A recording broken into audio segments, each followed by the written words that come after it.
Welcome back to another episode of Infidelity Tales Lab. We're thankful for your continued viewership. Before we begin, tell us, where in the world are you watching from? We love knowing our global reach. Now, let's dive into today's story. Chapter 1, Beneath the Surface. Vincent Morrison had always been a man who observed more than he spoke. At 42, his weathered hands told the story of someone who'd built everything from the ground up, while his steel-gray eyes missed nothing. Most people saw a quiet contractor who ran a modest construction business in suburban Colorado. They had no idea that Vincent Morrison was much more than he appeared. 20 years ago, Vincent had been Vincent Kozlov, a name that carried weight in certain circles of Eastern Europe. He'd spent his youth learning skills that polite society preferred to forget existed, skills that had kept him alive when lesser men died in the shadows of Prague and Budapest. When he'd finally walked away from that life, he'd chosen anonymity in America, a new identity, and the hope of something resembling peace. He'd met Brianna Walsh at a community college where he was taking business courses. She was studying early childhood education, all golden hair and bright smiles, the kind of woman who seemed to glow with an inner light that had been foreign to Vincent's dark world. She represented everything clean and hopeful that he'd never thought he could have. Their son Tyler, now 16, had his mother's easy smile but his father's watchful eyes. Vincent had worked hard to give them a normal life. The suburban house with the white fence, the family vacations, the illusion of ordinary happiness. Brianna worked at a daycare center. Vincent's construction business thrived through word of mouth and meticulous work, and Tyler excelled in both academics and wrestling. But Vincent had always known that peace was temporary. In his experience, betrayal was not a matter of if, but when. The first crack in his carefully constructed world had appeared 6 months ago. Brianna had started working late more often, her phone buzzing with texts that made her smile in ways that had nothing to do with daycare business. She'd become more critical of Vincent, more distant, as if she were building a case against their marriage in her own mind. Her brother Derek had always been a problem. 3 years younger than Brianna, Derek Walsh worked in middle management for a tech company and carried himself like he owned the world. He'd never hidden his disdain for Vincent, making snide comments about blue-collar work and constantly pushing Brianna to aim higher. Derek drove a leased BMW, lived in an overpriced downtown loft, and treated every family gathering like an opportunity to showcase his supposed superiority. What Derek didn't know was that Vincent's construction business was just the visible tip of an iceberg. Through a complex web of shell companies and offshore accounts, Vincent controlled significant real estate holdings across 3 states. He'd learned long ago that appearing smaller than you could be the greatest advantage of all. The family trip to California had been Brianna's idea, a long weekend to visit her cousin Miranda in Los Angeles. Derek had immediately invited himself along, and then things had gotten interesting. When booking flights, Derek had purchased first-class seats for himself and Brianna, while somehow managing to only buy bus tickets for Vincent and Tyler. "Did you expect a private jet?" Brianna had laughed when Vincent questioned the arrangements, her voice carrying a cruel edge he'd never heard before. Derek had smirked from across their kitchen table. "A 12-hour bus ride suits your pay grade, Vince." Vincent had said nothing, had simply nodded and helped Tyler pack for what his son assumed would be a normal family trip. But as he'd watched his wife and her brother head to the airport, leaving him and Tyler to board a Greyhound bus, Vincent Morrison began a plan. The bus ride gave him 12 hours to think, 12 hours to observe Tyler's growing resentment at his mother's behavior, and 12 hours to make some very discreet phone calls to people who owed him favors from his previous life. By the time they reached Los Angeles, Vincent had confirmed what he'd suspected for months. His wife was having an affair, and Derek wasn't just enabling it. He was actively facilitating it. The lover was Lucas Reed, a fitness instructor at an upscale gym where Derek held a membership and had introduced his sister. Lucas was 28, all muscles and charm, exactly the kind of man who specialized in bored housewives with money. What made it worse was the systematic nature of their deception. This wasn't a moment of weakness or a crime of passion. This was calculated, planned, with Derek serving as both enabler and conspirator. They'd been using Derek's downtown loft for their meetings, had even taken a weekend trip to Denver together while Vincent was supposedly working out of town. Tyler had noticed too. Vincent caught his son watching Brianna with growing suspicion during their first day in Los Angeles. Saw the way Tyler's jaw tightened when Derek made another disparaging comment about Vincent's work. "Dad," Tyler had said that evening as they sat by the pool at their budget hotel while Brianna was shopping with Derek, "something's not right." Vincent had looked at his son, really looked at him. Tyler had grown into a young man, while Vincent wasn't paying attention, had developed the kind of quiet intensity that reminded Vincent of himself at that age. "I know, son," Vincent had said simply. That's when Vincent made a decision that would change everything. Tyler was old enough for the truth, old enough to choose sides, and smart enough to be an ally in what was coming next. Chapter 2. The Art of Observation. The second day in Los Angeles, Vincent and Tyler played the role of tourists while conducting surveillance that would have impressed Vincent's former colleagues. They visited the beach, toured Hollywood, ate overpriced food, and documented everything their wife and mother thought she was hiding. Brianna had claimed she was spending the day with her cousin Miranda, shopping and catching up. Derek had said he was meeting old college friends for a golf game. Both lies were easily exposed with patience and the right vantage points. Vincent had taught Tyler how to be invisible in plain sight, how to use reflection in storefront windows to watch without being seen, how to follow without being followed. The boy was a natural, inheriting not just Vincent's observational skills, but his capacity for cold analysis. They watched Brianna meet Lucas Reed at a beachside cafe in Malibu. The personal trainer was exactly what Vincent had expected. Tall, lean, artificially tan, with the kind of practice smile that had probably launched 1,000 affairs. He drove a red Mustang convertible that screamed midlife crisis compensation. "That's him, isn't it?" Tyler had asked, his voice carefully controlled as they observed from across the street. "Yes," Vincent had confirmed, photographing the couple with a telephoto lens as they held hands and shared intimate conversation over lunch. But it was what happened next that truly revealed the scope of the betrayal. Derek had arrived at the cafe an hour later, joining Brianna and Lucas for what was clearly a planning session. Vincent watched through his camera lens as Derek pulled out his laptop, showing them something on the screen that made all three of them smile. Through careful positioning and a directional microphone Heed had shipped to their hotel, Vincent was able to capture fragments of their conversation. They were planning something beyond the affair, something that involved Vincent's construction business, his bank accounts, and what Derek kept calling the exit strategy. "Tyler," Vincent had said quietly as they drove back to their hotel, "how would you feel about spending your senior year living somewhere else?" His son had looked at him with those watchful eyes. "Depends on where and why. Because sometimes when people betray you, the only response is to make sure they can never do it again." Tyler had nodded slowly. "What do you need me to do?"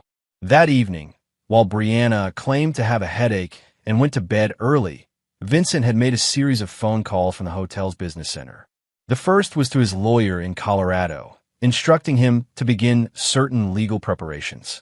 The second was to his accountant, with very specific instructions about asset protection. The third was to a private investigator named Rodriguez, who specialized in cases involving infidelity and fraud. The fourth call was to a number he hadn't dialed in 15 years. "Dmitri," Vincent had said when the familiar voice answered. "It's Vincent." Vincent Kozlov. The Russian accent was thick with surprise. "I heard you were dead. Vincent Morrison now, and I need a favor. You saved my nephew in Bratislava. Name it. I need someone watched, and I need information. The kind of information that comes from computers and phones. Still making people disappear? Still making people wish they had." By the end of the evening, Vincent had set in motion a plan that would systematically dismantle the lives of everyone who had betrayed him. But first, he needed to return home and let them think they'd won. The next morning brought a surprise that even Vincent hadn't anticipated. Brianna announced that she was extending her stay in Los Angeles for another week. "Miranda really needs me right now," she said, not meeting Vincent's eyes. "She's going through a rough divorce, and I feel like I should be here for her." Derek had nodded supportively. I can stay too. Help coordinate some business meetings out here. Vincent had smiled the understanding smile of a devoted husband. Of course.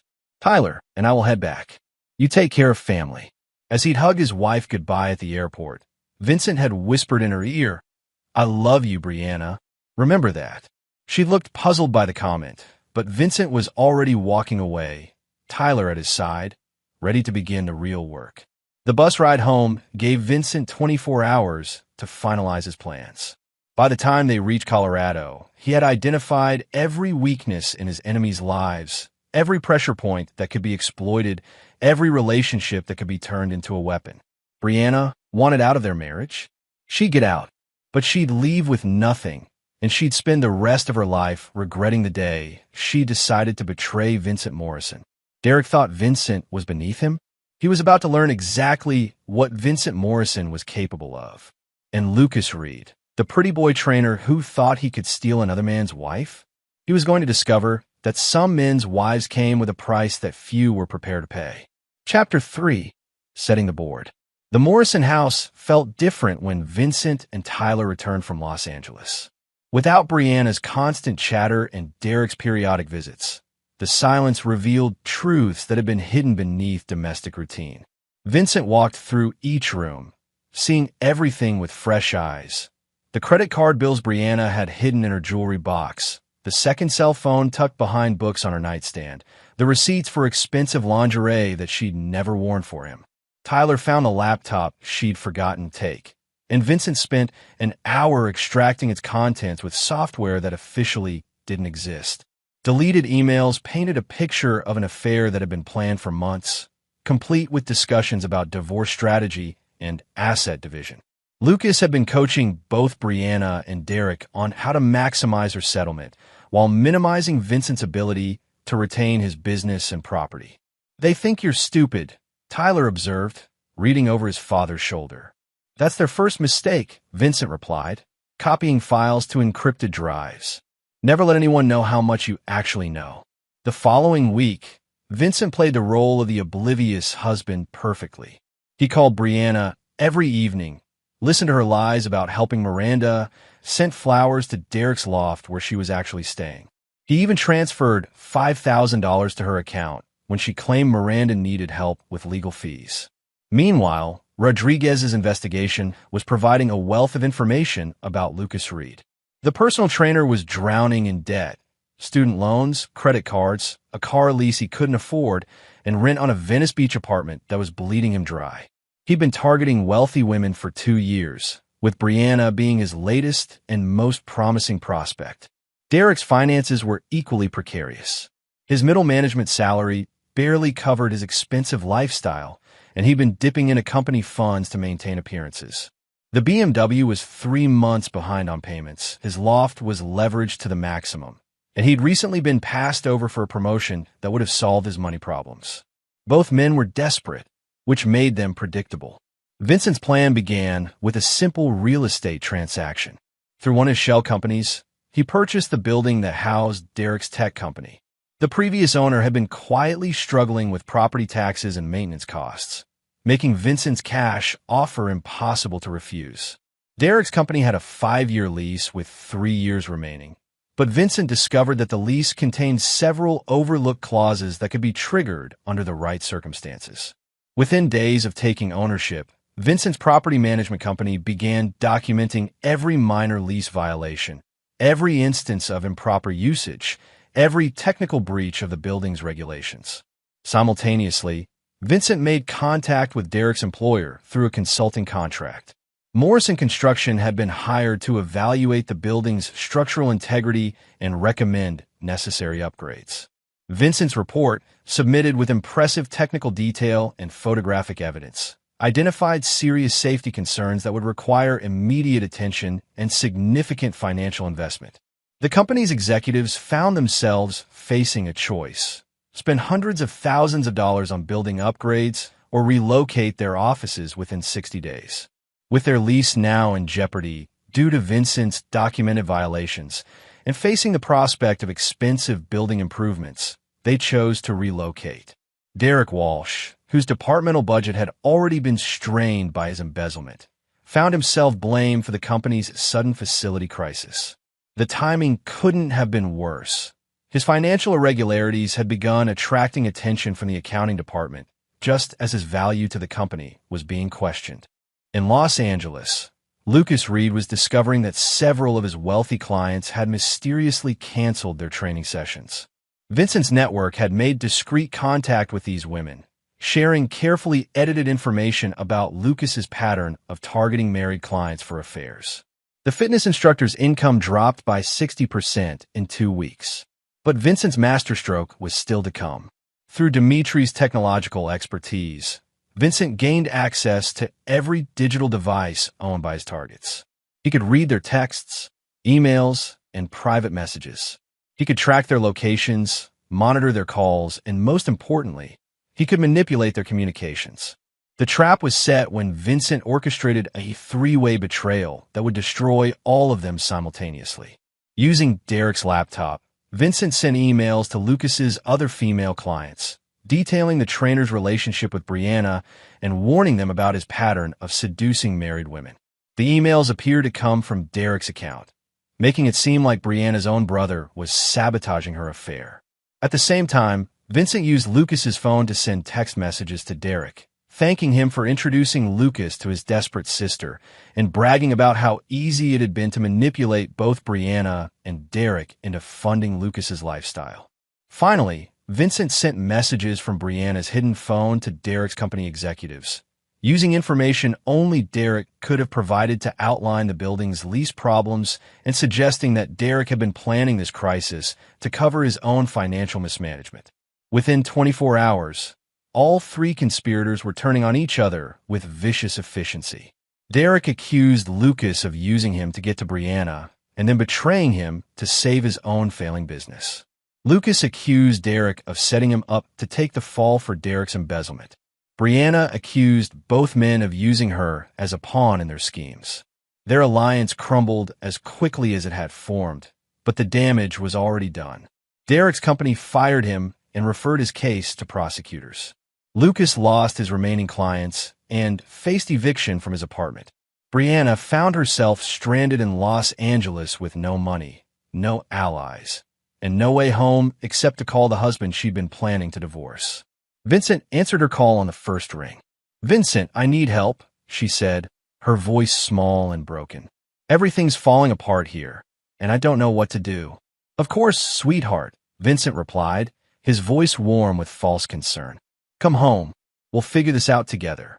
As he hung up the phone, Tyler looked at his father with something approaching awe. "That's just the beginning," Vincent said quietly. "They wanted to destroy our family for money. Now I'm going to show them what real destruction looks like." Chapter 4. The Return. Brianna's flight landed on a cold Thursday evening in early November. Vincent met her at the airport alone, playing the role of concerned husband with practiced perfection. She looked smaller somehow, diminished by the collapse of her carefully planned escape from their marriage. Her designer clothes, purchased with money she'd stolen from their joint account, seemed to hang on her frame like costume pieces from a play that had closed unexpectedly. "Thank you for coming to get me," she said as they drove home through the mountain darkness. "I know things have been complicated lately." Vincent reached over and squeezed her hand, the gesture automatic after 20 years of marriage. "You're my wife, Brianna. Whatever's wrong, we'll fix it." She began to cry then, tears that might have been genuine remorse or simple fear at finding herself trapped. Vincent didn't particularly care which. He let her talk through her sobs, spinning a story about how Derek had gotten involved with bad people and how she'd just been trying to help her brother. Lucas Reed had somehow convinced Derek that Vincent was hiding money, that their marriage was failing anyway, that maybe everyone would be better off if things just ended differently. "I never meant for it to go this far," she whispered as they pulled into their driveway. "I know I made mistakes, but I never meant to hurt you or Tyler."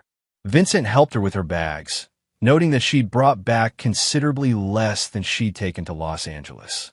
"Where's your brother now?" "I don't know. He won't return my calls. The police want to talk to him about something at his work, and his apartment complex says he hasn't been home in days." She paused at their front door, seeming to steel herself. Vincent, there's something else. Derek borrowed money from some people, and they think I know where he is. This was news to Vincent, though he was careful not to show surprise.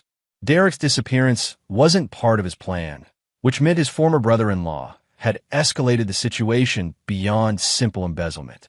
Tyler greeted his mother with polite distance, accepting her hug but not returning it with any warmth. Over dinner, Vincent watched his son process the subtle lies and half-truths in Brianna's story. Tyler had inherited his father's ability to read people. It was clear he saw through his mother's performance. That night, after Brianna had gone to bed claiming exhaustion, Vincent made a series of phone calls.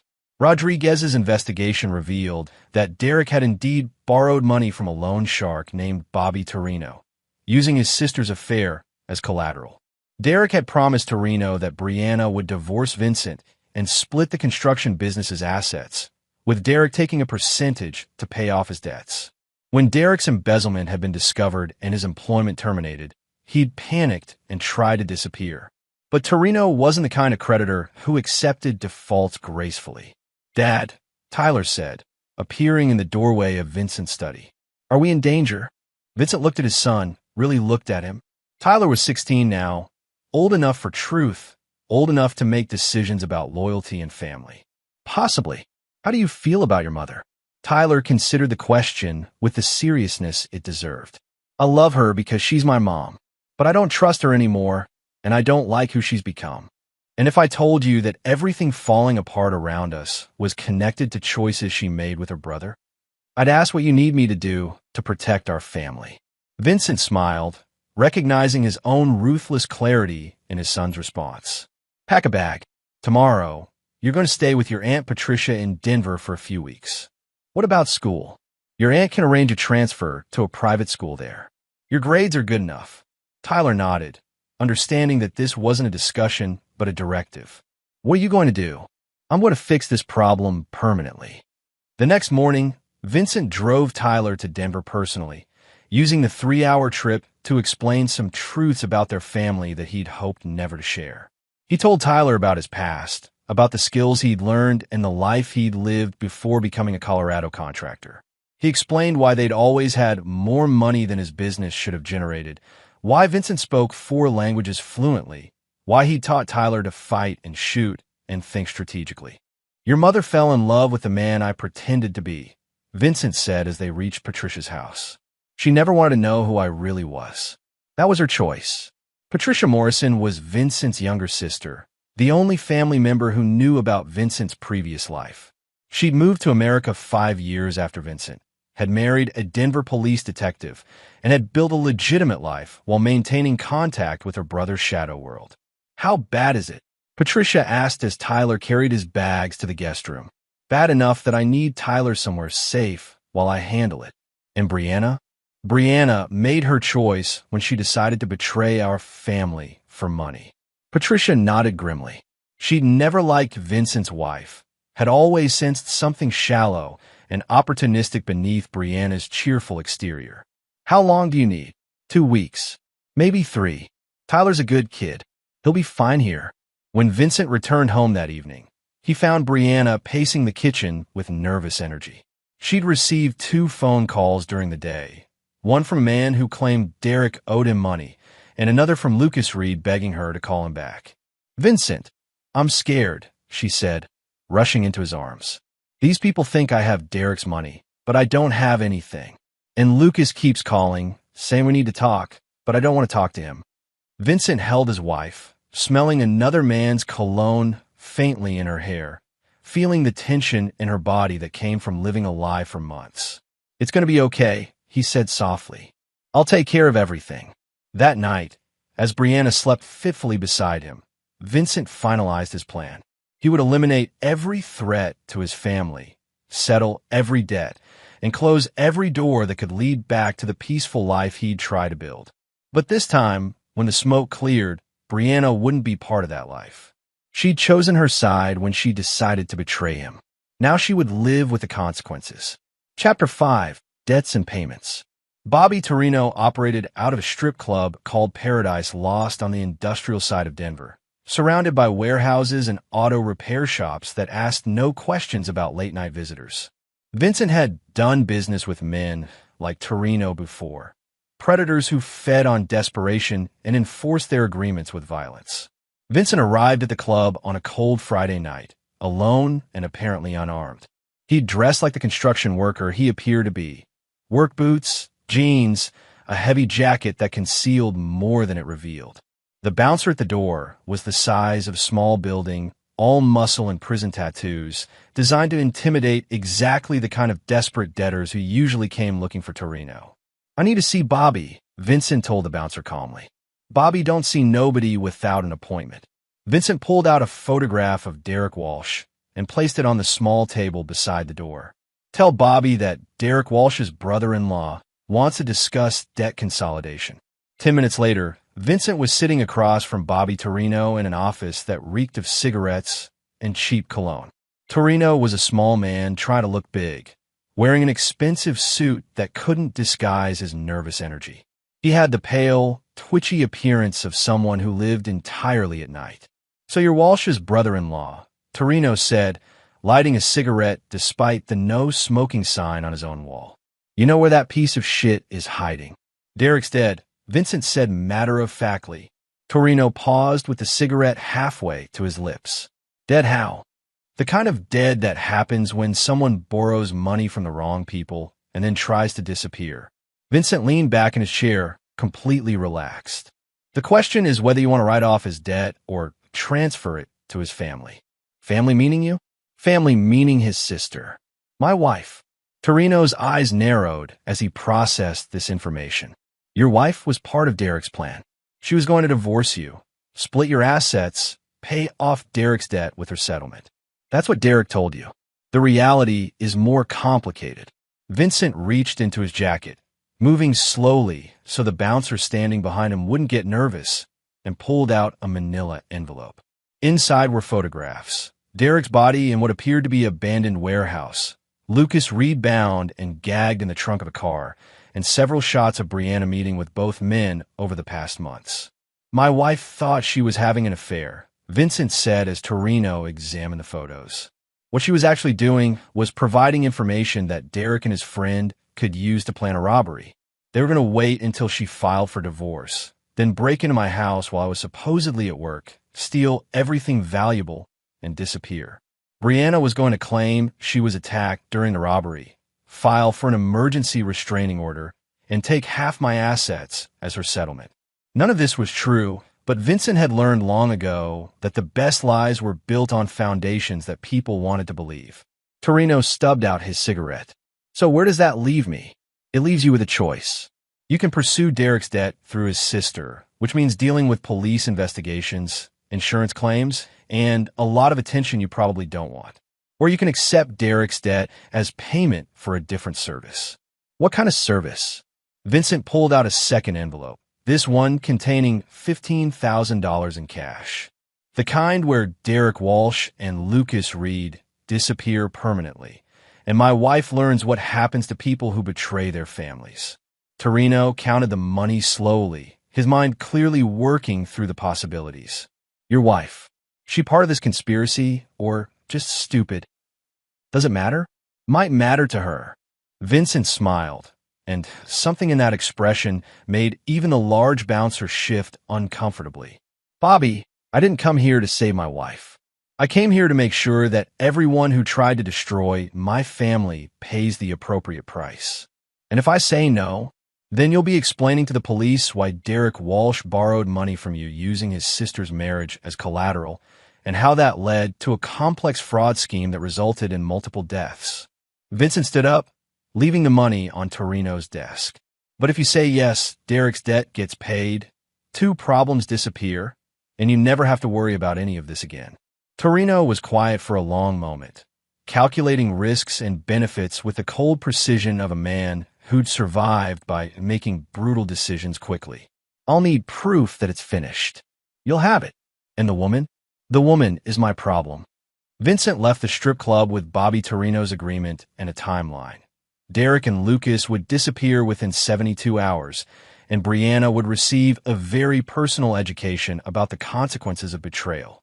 Driving home through the mountain darkness, Vincent called Rodriguez with specific instructions. The private investigator had been monitoring Brianna's communications since her return from Los Angeles, and the intercepts revealed that she was still planning to proceed with the divorce despite Derek's disappearance. She'd been in contact with a divorce attorney, had opened a separate bank account, and had been secretly photographing and documenting Vincent's possessions for asset division. Even with her brother missing and her lover facing financial ruin, Brianna was still convinced she could somehow salvage her escape plan. That night, Vincent watched his wife sleep and felt nothing but cold satisfaction. She'd had multiple opportunities to confess, to choose her family over her conspiracy, to show even a moment of genuine remorse. Instead, she doubled down on her deception, assuming that Vincent was too naive or too weak to discover the truth. In 72 hours, Derek Walsh and Lucas Reed would cease to exist as problems in Vincent's life. But Brianna's education would take longer, would be more personal, and would serve as a permanent reminder of what happened to people who mistook Vincent Morrison's patience for weakness. She'd wanted excitement, drama, and financial security. Vincent was going to give her exactly what she'd asked for. Chapter 6. The education begins. Brianna woke up Saturday morning to find Vincent making breakfast in their kitchen, humming softly as he prepared her favorite meal, blueberry pancakes with real maple syrup and fresh coffee. He was dressed casually in jeans and a flannel shirt, looking every inch the devoted husband she'd spent months convincing herself she needed to escape. "This is nice," she said, sliding into her chair at the kitchen table. "What's the occasion? Can't a man make breakfast for his wife without an occasion?" Vincent replied, setting a perfect plate in front of her. As they ate, Vincent played the role of concerned spouse flawlessly. He asked about her nightmares, sympathized with her stress about Derek's situation, and suggested they take a weekend trip to help her relax. "Maybe we could drive up to that bed and breakfast in Aspen," he said. "The one where we stayed for our anniversary 3 years ago." Brianna's face brightened at the suggestion. Though Vincent noticed, she immediately began calculating how a romantic weekend might affect her exit strategy. "That sounds wonderful," she said. "But with everything going on with Derek and these scary phone calls—" "I've taken care of the phone calls," Vincent said simply. Something in his tone made Brianna look at him more carefully. "What do you mean, taken care of?" "I mean, I had a conversation with the people Derek owed money to. They understand the situation now." "Vincent, you didn't pay his debts, did you?" "Because we can't afford." "I didn't pay his debts." Vincent reached across the table and took her hand, his grip gentle but somehow final. "Brianna, there's something we need to discuss. About Derek, about Lucas Reed, about the choices you've been making." The color drained from Brianna's face. "I don't know what you mean." "I think you do." For a moment, they sat in perfect silence, the weight of 20 years of marriage balanced against months of deception. Vincent watched his wife's mind work, saw her consider and discard various lies, various deflections, various attempts to maintain the fiction that had already crumbled. "How long have you known?" she asked finally. "Since before Los Angeles." "And you said nothing?" "I wanted to see how far you would go." Brianna pulled her hand away from his, her breakfast forgotten. "So you set us up? You let me think I was getting away with it just so you could humiliate me?" Vincent smiled, and Brianna felt a chill that had nothing to do with the mountain weather. "Humiliate you?" "Brianna, if I wanted to humiliate you, I would have confronted you in front of Derek and your lover. I would have exposed your affair to your family, your friends, your coworkers. I would have made sure everyone knew exactly what kind of woman you really are. Then what do you want?" "I want you to understand the consequences of betrayal." Vincent stood up and walked to the kitchen counter, where he'd left a manila envelope. When he returned to the table, he spread its contents in front of his wife like cards from a very deadly deck. Photographs. Brianna entering Derek's loft building. Brianna kissing Lucas Reed in restaurant parking lots. Text message printouts planning Vincent's financial destruction. Bank records showing money she'd stolen from their joint accounts. Email exchanges discussing divorce strategy and asset concealment. 20 years of marriage, Vincent said conversationally. 20 years of building a life together, raising our son, creating something that mattered. And you threw it all away for a personal trainer with a drug problem and a brother who sees you as a meal ticket. Brianna stared at the evidence of her betrayal spread across their breakfast table. Lucas doesn't have a drug problem. Lucas Reed has been using cocaine to maintain his energy for training sessions since he started working at that gym. The debt he's accumulated isn't just from poor financial planning. It's from feeding an addiction that costs him $3,000 a month. That's not. Derek never said. Derek has been planning to disappear with your divorce settlement since this whole thing started. He never intended to stay around and help you rebuild your life. He was going to take his cut and vanish, leaving you to explain to everyone why your marriage fell apart. Vincent watched his wife process these revelations, watched her carefully constructed fantasy collapse as she realized how thoroughly she'd been manipulated by the men she'd trusted over her husband. But none of that matters now, Vincent continued, because Derek and Lucas are no longer part of this equation. What do you mean? I mean they've been removed from the situation. Brianna's eyes widened as the implications of Vincent's words sank in. Vincent, what did you do? I solved the problem. Oh God. Oh God. Vincent, please tell me you didn't. Didn't what, Brianna? Didn't protect our family? Didn't eliminate the threats to our son's future? Didn't handle the situation like a man instead of the victim? Vincent leaned back in his chair, completely calm as his wife began to hyperventilate. Here's what's going to happen. You're going to pack a suitcase with enough clothes for a week. You're going to drive to Denver and check into the Marriott downtown using the reservation I've already made. You're going to stay there until I call you. I'm not going anywhere until you tell me what happened to my brother. Vincent's expression didn't change, but something shifted in the atmosphere of the room, something that made Brianna's survival instinct scream warnings she was only now learning to hear. Your brother tried to destroy our family for money, Vincent said quietly.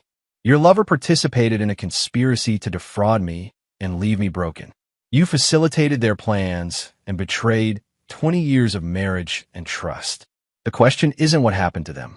The question is what's going to happen to you. Brianna stood up so quickly that her chair fell over. I'm calling the police. And telling them what? That your husband discovered your affair and your conspiracy to defraud him? That the men you were working with have disappeared and you're worried about your own safety? Vincent shook his head. Go ahead, Brianna. Call them.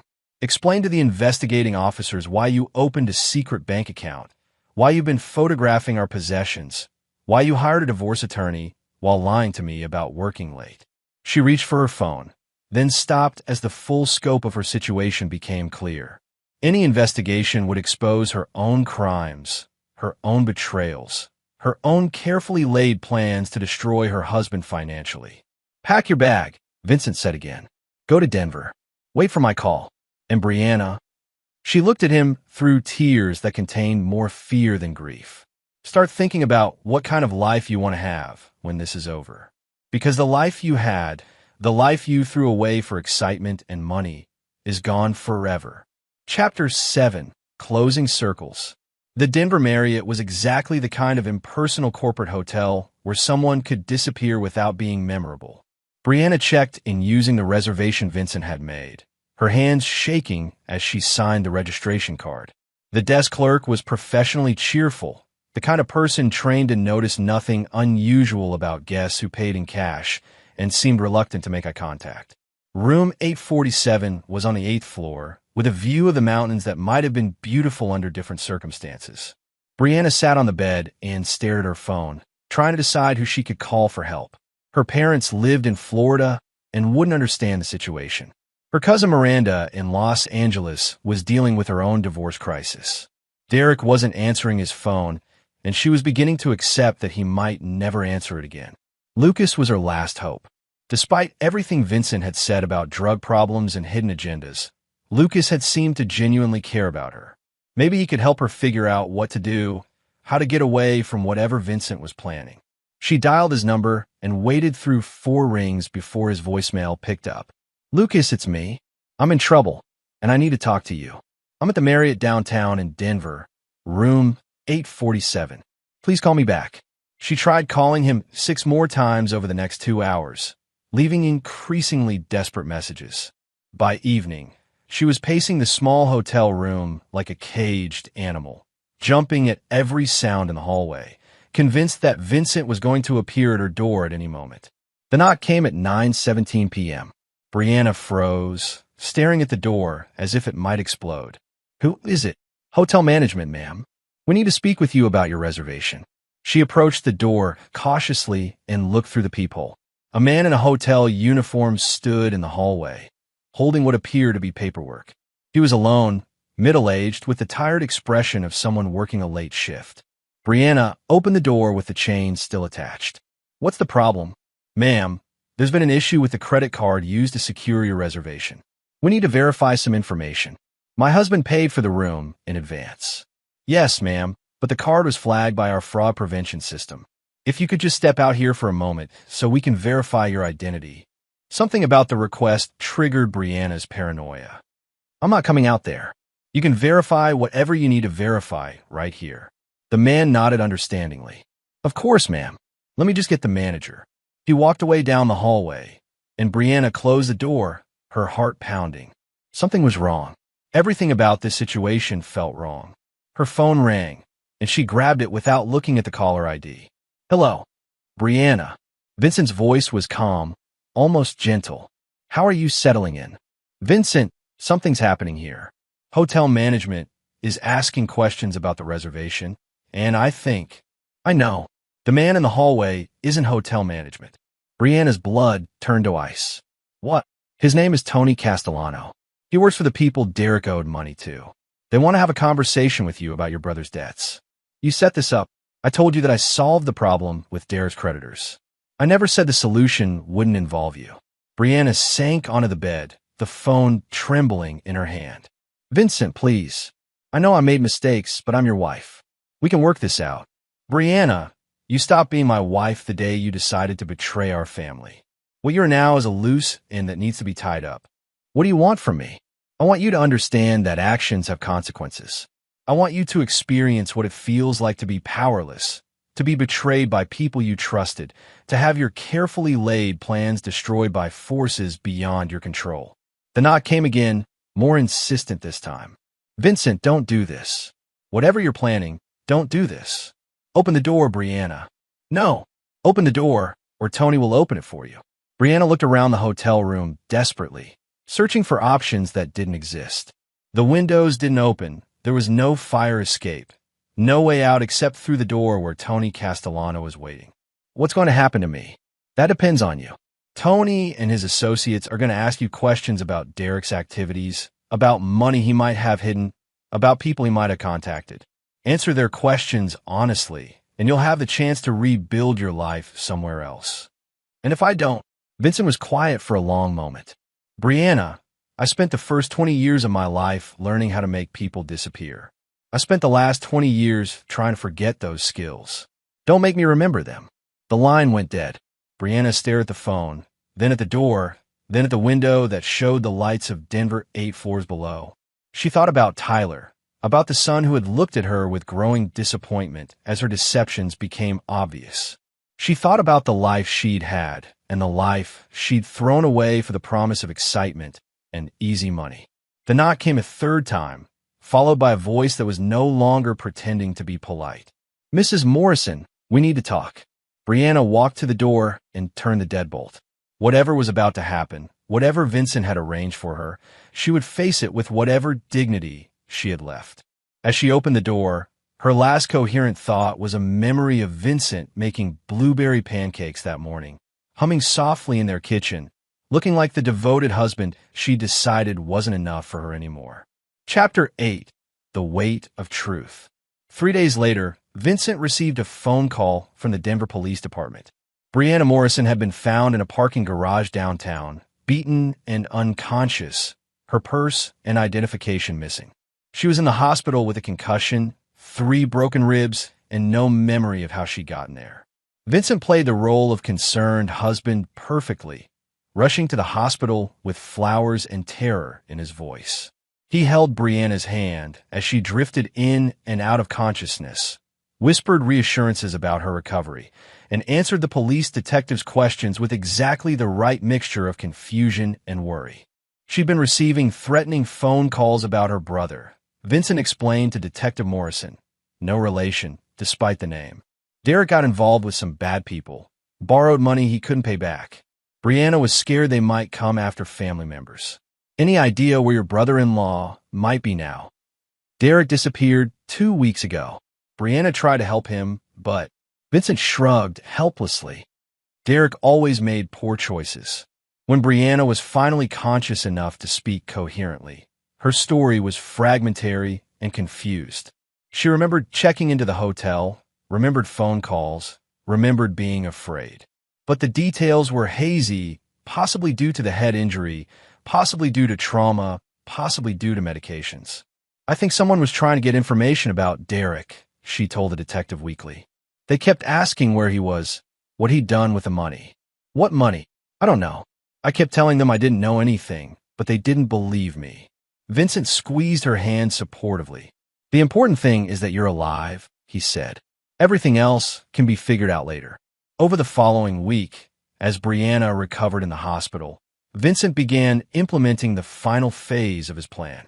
Rodriguez's investigation had uncovered the full scope of Brianna's betrayal. Not just the affair and the planned divorce fraud, but also a systematic theft of money from their joint accounts over 6 months, forged signatures on business loans, and an attempt to secretly sell Vincent's truck and construction equipment.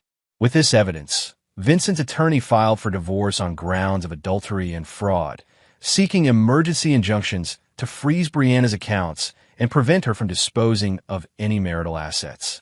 The filing included photographs, bank records, text messages, and a detailed timeline of Brianna's criminal activity. By the time Brianna was released from the hospital, she found herself facing not only criminal charges for theft and fraud, but also a divorce proceeding where Vincent was seeking full custody of Tyler and exclusive ownership of all marital property. I don't understand, she said when Vincent visited her at the small apartment she'd been forced to rent with the few $100s left in her personal account. I thought we were going to try to work things out. Vincent looked around the shabby one-bedroom apartment, peeling wallpaper, threadbare carpet, the kind of place where people landed when their lives fell apart completely. Brianna, you tried to steal $47,000 from our joint accounts. You forged my signature on loan documents. You were planning to disappear with Derek and your lover after bankrupting me and destroying Tyler's future. That's not. I never actually took any money. You transferred money to accounts Derek controlled. You used our credit cards to fund your affair. You hired a divorce attorney with money stolen from our son's college fund. Vincent sat down across from her on a couch that looked like it had been salvaged from a garage sale. But none of that is why I'm here. Then why are you here? To give you a choice. Vincent pulled out a legal document and placed it on the coffee table between them. This is a confession detailing your involvement in Derek's embezzlement scheme, your affair with Lucas Reed, and your plan to defraud me through divorce proceedings. Sign it, and I'll make sure the criminal charges against you are reduced to misdemeanors. You'll serve 6 months in county jail, followed by 3 years probation. And if I don't sign, then you'll go to trial for felony fraud, identity theft, and conspiracy. With Derek missing and Lucas facing his own criminal charges, you'll be the only defendant left to blame for everything that went wrong. Brianna read through the confession slowly, her face growing paler with each paragraph. This makes it sound like I planned everything. Didn't you? No. Derek came to me with the idea. He said you were hiding money, that you've been lying to me about our finances for years. He said Lucas could help me figure out if I'd be better off divorced. And you believed him. He's my brother. Your brother was planning to disappear with your divorce settlement and leave you holding the bag for his debts. Vincent leaned forward, his voice gentle but implacable. Brianna, Derek used you. Lucas used you. They saw a naive woman who was dissatisfied with her marriage, and they fed you exactly the story you wanted to hear. That's not true. Lucas Reed was arrested yesterday in Las Vegas, trying to board a plane to Mexico with $50,000 in cash and a fake passport. When the DEA searched his apartment, They found enough cocaine to supply a small nightclub and evidence that he'd been running the same con on married women for 3 years. Brianna stared at the confession, tears streaming down her face. What about Derek? Derek Walsh is gone. The people he owed money to have written off his debt as a business loss. Gone where? Vincent looked at his wife, his soon-to-be ex-wife, with something that might have been pity. Brianna, there are consequences for betraying the wrong people. Derek learned that lesson the hard way. She signed the confession with shaking hands, her signature weak and barely legible. As Vincent folded the document and put it back in his jacket, Brianna made one last desperate attempt to salvage something from the wreckage of her life. What about Tyler? He's my son, too. Tyler made his choice when he saw who you really were. He's staying with my sister until this is resolved. And after I serve my time, can I see him? Vincent stood up, straightening his jacket with the careful precision of a man who had just finished a long and complicated job. Tyler is 16 years old, Brianna. In 2 years, he'll be an adult who can make his own decisions about relationships. If you can rebuild your life into something worth respecting, maybe he'll choose to have a relationship with you. And us? Is there any chance for us? Vincent looked at the woman he'd spent 20 years loving, the woman who had carried his child and shared his bed and promised to stand by him through whatever came. He saw a stranger now, someone whose greed and selfishness had destroyed everything they'd built together. No, he said simply. There's no chance for us. As he walked toward the door, Brianna called after him one last time. Vincent, I'm sorry. I know that doesn't mean anything now, but I'm truly sorry. He paused with his hand on the doorknob, not turning around. Brianna, if you had come to me 6 months ago and said you were unhappy, that you needed something different from our marriage, I would have done everything in my power to fix it. If you had told me you'd made a mistake with another man, I would have forgiven you and worked to rebuild our trust. Then why? But you didn't choose honesty or forgiveness or second chances. You chose deception and theft and conspiracy. You chose to treat me like an enemy to be destroyed rather than a husband to be trusted.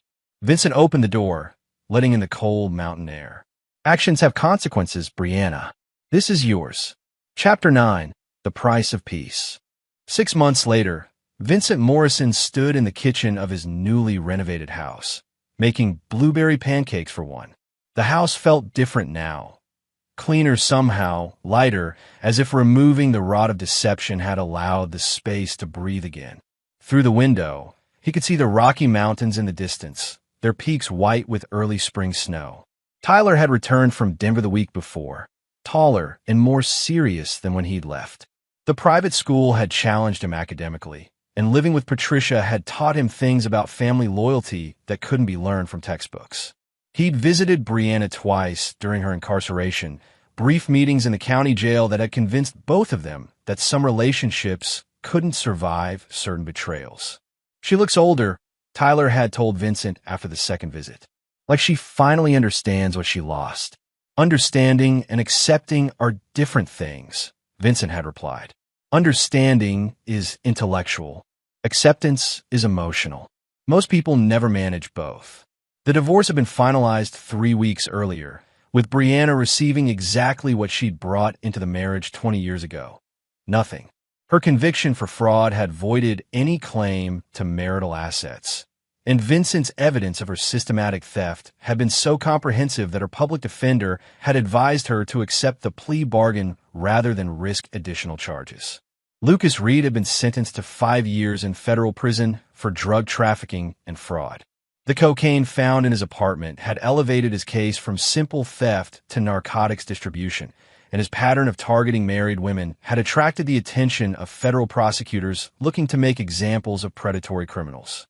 Derek Walsh remained missing, though Vincent occasionally received reports from Rodriguez about sightings in Central America, where men with questionable pasts and cash to spend could disappear into communities that asked no questions about previous lives. Vincent's construction business had grown significantly over the past year, as word spread about his company's reliability and attention to detail. He'd hired 3 new employees and was considering expansion into commercial renovation projects. The legitimate income provided perfect cover for his other holdings, which had also grown through careful investment and strategic property acquisitions. Tyler knocked on the kitchen door frame, already dressed for school in jeans and a sweater that Patricia had bought him in Denver. "Morning, Dad." "Morning. Hungry." "Always." They ate breakfast in comfortable silence, the easy quiet of two people who understood each other completely. Tyler had inherited his father's ability to see through surface appearances to underlying truths, but he'd also developed his own moral code that was less ruthless than Vincent's and more forgiving than seemed practical. "I've been thinking about Mom," Tyler said as he finished his pancakes. "And I don't think I want to see her again. At least not for a while." Vincent nodded, unsurprised by his son's decision. "Any particular reason?" "She keeps asking me to convince you to give her another chance. She doesn't seem to understand that this isn't about forgiveness or second chances anymore. It's about consequences. She lost the right to ask for chances when she chose to plan my destruction instead of working on our problems." Tyler was quiet for a moment, processing his father's words with the careful consideration of someone who'd seen the price of poor choices. "Dad, can I ask you something?" "Always." "Do you ever regret how you handled this? I mean, what happened to Uncle Derek and Lucas?" Vincent looked at his son, really looked at him, seeing the young man who was emerging from the boy who'd boarded a bus in Los Angeles 6 months earlier. Tyler was asking the question that Vincent had been expecting, the question that would determine what kind of relationship they would have going forward. "Tyler, your mother and her conspirators weren't planning to just divorce me and take half our assets. They were planning to destroy me completely, financially, emotionally, socially. Derek had researched ways to frame me for domestic violence, to make it look like I was hiding money offshore, to ensure that I lost custody of you and ended up with nothing. I know that. Lucas Reed wasn't just some personal trainer who fell for a married woman. He was a predator who specialized in targeting wives whose husbands had money. He'd done this before, multiple times, working with accomplices like Derek to systematically destroy families for profit." Tyler nodded slowly. "So you did what you had to do to protect us." "I did what I had to do to ensure that they could never threaten our family again." Vincent reached across the table and placed his hand over his son's. "But I want you to understand something important. The skills I used, the connections I called upon, the methods I employed, those are tools from a life I left behind for good reasons. I used them this time because our family was under attack, and there was no other way to protect what mattered most to me." "Which is what?" "You. Your future. The life we've built together that's honest and peaceful and everything I never thought I could have." Tyler squeezed his father's hand. "I understand, Dad, and I'm glad you protected us. I hope I never have to make those kinds of choices. If you're smart and careful and choose the right people to trust, you won't have to." Later that morning, after Tyler had left for school, Vincent received a phone call from Patricia in Denver. Brianna had been released from county jail and was living in a halfway house while serving the remainder of her sentence under supervised probation. She found work cleaning offices at night and had apparently been attending counseling sessions required by her plea agreement. "She asked me to give you a message," Patricia said. "I'm listening. She wants you to know that she understands why you did what you did, and she doesn't blame you for any of it. She says she knows she'll never see Tyler again, and she accepts that. But she wants you to tell him that she loves him and she's sorry for what her choices cost him." Vincent was quiet for a long moment, watching the mountains through his kitchen window. "Anything else?" "She asked me to tell you that she hopes someday you'll find someone who deserves the kind of loyalty you showed her, even after she betrayed it." "Patricia, I need you to give Brianna a message from me." "What is it?" "Tell her that I hope she finds peace with the choices she made, and that her life from this point forward is everything she's capable of making it. But tell her that chapter of my life is closed permanently, and any future contact should go through attorneys." "Vincent, she's broken. Completely broken. What happened to her in jail, what she's lost, I think she finally understands the real cost of what she did." "Understanding the cost doesn't eliminate the debt, Patricia. Some things can't be forgiven, can't be undone, can't be made right with time and good intentions." After hanging up, Vincent walked through his house, really seeing it for the first time in months. Every room had been repainted, refurnished, or renovated to remove any trace of Brianna's presence. The photographs on the walls now showed only Vincent and Tyler. Fishing trips, camping expeditions, moments of genuine happiness between father and son. In his study, Vincent opened a safe hidden behind a bookshelf and removed a thick folder containing documents that officially didn't exist. Inside were new identities for both himself and Tyler, detailed financial records for accounts in 3 countries, and contact information for people who could help them disappear completely if circumstances ever required it. Vincent had learned long ago that peace was not a permanent state, but a temporary condition that required constant vigilance to maintain. He'd built a good life in Colorado, a legitimate life that gave Tyler the chance to grow up without the shadows that had defined Vincent's own youth. But he'd also learned that some people would always choose destruction over construction, betrayal over loyalty, greed over love. The difference now was that Vincent Morrison was no longer the kind of man who could be betrayed without consequences. He was no longer the kind of man who would absorb damage to preserve relationships that had already been poisoned by deception. He was a man who protected what mattered to him with everything he possessed, who eliminated threats before they could destroy the people he loved, who understood that sometimes the price of peace was the willingness to do violence to those who would steal it. As evening approached and Tyler returned from school, Vincent Morrison closed the safe, locked away the tools of his former life, and went to the kitchen to prepare dinner for his son. They would eat together, talk about Tyler's day, maybe watch a movie or work on homework. It would be a normal evening in a normal house, the kind of peaceful domestic scene that Vincent had once thought was impossible for someone with his history. But peace, Vincent had learned, was not something you found. Peace was something you built, something you protected, something you were willing to fight for with everything you had. And Vincent Morrison had fought for his peace and won. And there you have it. Another story comes to an end. What did you think? I'd love to hear your thoughts in the comments below. If you enjoy this story, consider joining our community by subscribing. It means the world to us. For more stories like this one, check out the recommended videos on screen. And I'll see you there.